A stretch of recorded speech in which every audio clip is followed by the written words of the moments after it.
Glass by Anton Chekhov. New Year's Eve. Nellie, the daughter of a landowner and general, a young and pretty girl, dreaming day and night of being married, was sitting in her room, gazing with exhausted, half-closed eyes into the looking-glass. She was pale, tense, and as motionless as the looking-glass. The non-existent but apparent vista of a long, narrow corridor with endless rows of candles, the reflection of her face, her hands, of the frame. All this was already clouded in mist and merged into a boundless gray sea. The sea was undulating, gleaming, and now and then flaring crimson. Looking at Nellie's motionless eyes and parted lips, one could hardly say whether she was asleep or awake. But nevertheless, she was seeing. At first, she saw only the smile and soft, charming expression of someone's eyes.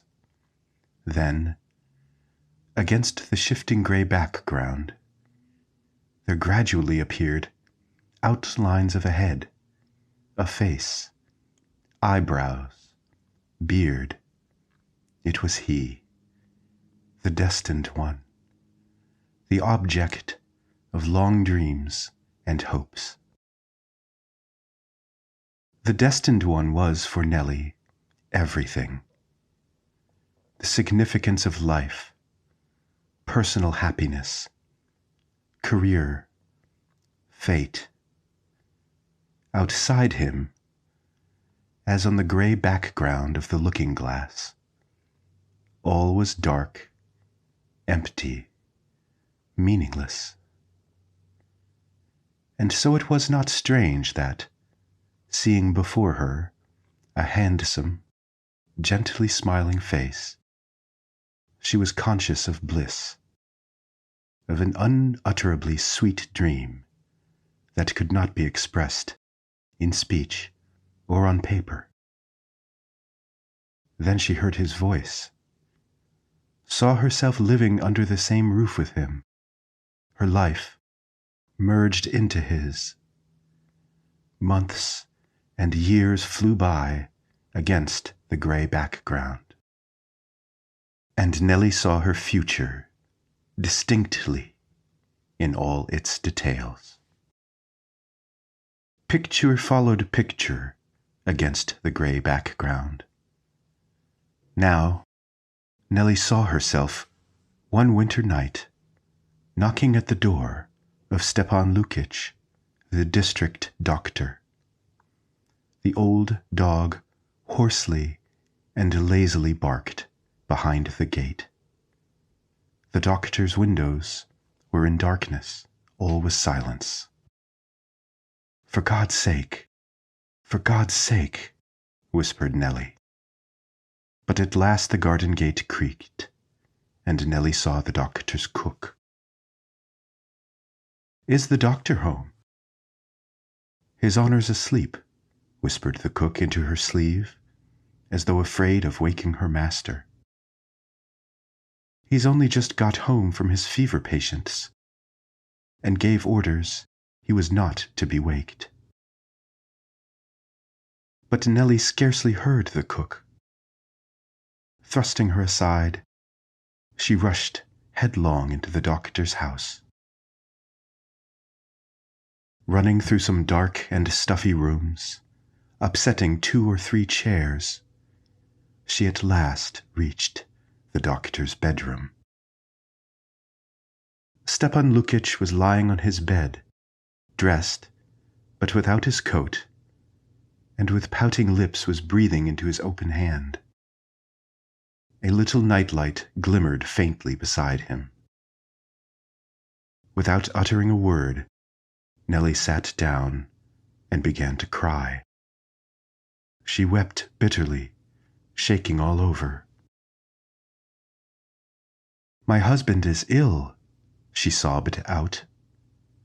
Stepan Lukitch was silent. He slowly sat up, propped his head on his hand, and looked at his visitor with fixed, sleepy eyes. My husband is ill, Nellie continued, restraining her sobs. For mercy's sake, come quickly. Make haste, make haste. Eh? Growled the doctor, blowing into his hand.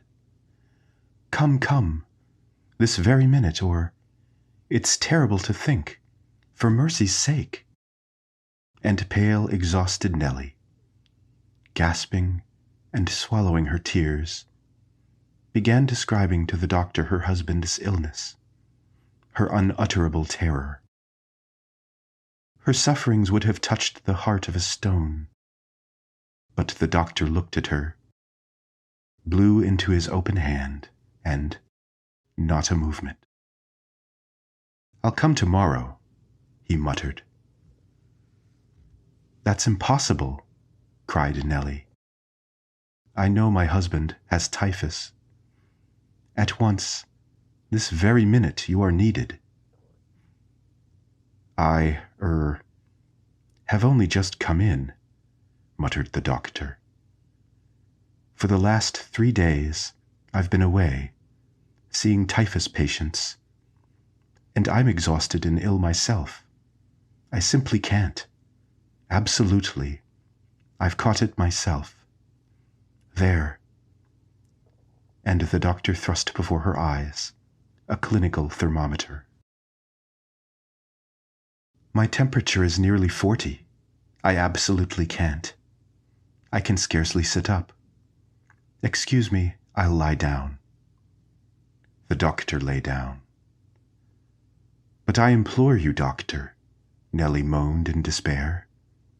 I beseech you, help me, for mercy's sake. Make a great effort and come. I will repay you, doctor. Oh dear. Why, I have told you already. Ah. Nellie leapt up and walked nervously up and down the bedroom. She longed to explain to the doctor, to bring him to reason. She thought, if he only knew how dear her husband was to her, and how unhappy she was, he would forget his exhaustion and his illness. But how could she be eloquent enough?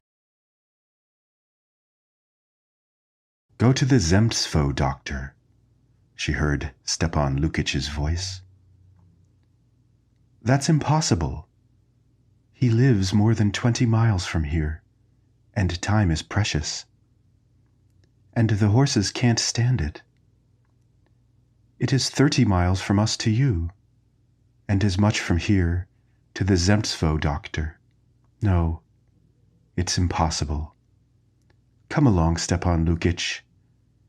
I ask of you an heroic deed. Come perform that heroic deed. Have pity on us. It's beyond everything. I'm in a fever. My head's in a whirl, and she won't understand. Leave me alone. But you are in duty bound to come. You cannot refuse to come. It's egoism. A man is bound to sacrifice his life for his neighbor, and you refuse to come. I will summon you before the court. Nellie felt that she was uttering a false and undeserved insult, but for her husband's sake, she was capable of forgetting logic, tact, sympathy for others. In reply to her threats, the doctor greedily gulped a glass of cold water. Nellie fell to entreating and imploring like the very lowest beggar. At last the doctor gave way. He slowly got up, puffing and panting, looking for his coat. Here it is, cried Nellie, helping him. Let me put it on you. Come along. I will repay you. All my life I shall be grateful to you. But what agony! After putting on his coat, the doctor lay down again. Nellie got him up and dragged him into the hall. Then there was an agonizing to-do over his galoshes, his overcoat. His cap was lost. But at last Nellie was in the carriage with the doctor. Now they had only to drive 30 miles, and her husband would have a doctor's help. The earth was wrapped in darkness. One could not see one's hand before one's face. A cold winter wind was blowing. There were frozen lumps under their wheels. The coachman was continually stopping and wondering which road to take. Nellie and the doctor sat silent all the way. It was fearfully jolting, but they felt neither the cold nor the jolts. Get on, Nellie implored the driver. At 5 in the morning, the exhausted horses drove into the yard. Nellie saw the familiar gates, the well with the crane, the long row of stables and barns. At last she was home. Wait a moment. I will be back directly, she said to Stepan Lukitch, making him sit down on the sofa in the dining room. Sit still and wait a little, and I'll see how he is going on. On her returning from her husband, Nellie found the doctor lying down. He was lying on the sofa and muttering. Doctor, please, doctor. Eh?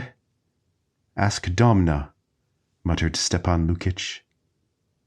What? They said at the meeting. Vlasov said. Who? What? And to her horror, Nellie saw that the doctor was as delirious as her husband. What was to be done? I must go for the Zemstvo doctor, she decided. Then again there followed darkness, a cutting, cold wind, lumps of frozen earth. She was suffering in body and in soul, and delusive nature has no arts, no deceptions to compensate these sufferings. Then she saw, against the grey background, how her husband, every spring, was in straits for money to pay the interest for the mortgage to the bank. He could not sleep. She could not sleep, and both racked their brains till their heads ached, thinking how to avoid being visited by the clerk of court. She saw her children, the everlasting apprehension of colds, scarlet fever, diphtheria, bad marks at school, separation. Out of a brood of 5 or 6, one was sure to die. The grey background was not untouched by death. That might well be. A husband and wife cannot die simultaneously. Whatever happened, one must bury the other. And Nellie saw her husband dying. This terrible event presented itself to her in every detail. She saw the coffin, the candles, the deacon, even the footmarks in the hall made by the undertaker. Why is it? What is it for? She asked, looking blankly at her husband's face. and all the previous life with her husband seemed to her a stupid prelude to this. Something fell from Nellie's hand and knocked on the floor. She started, jumped up, and opened her eyes wide. One looking-glass she saw lying at her feet. The other was standing as before on the table. She looked into the looking-glass and saw a pale, tear-stained face. There was no grey background now. I must have fallen asleep, she thought with a sigh of relief.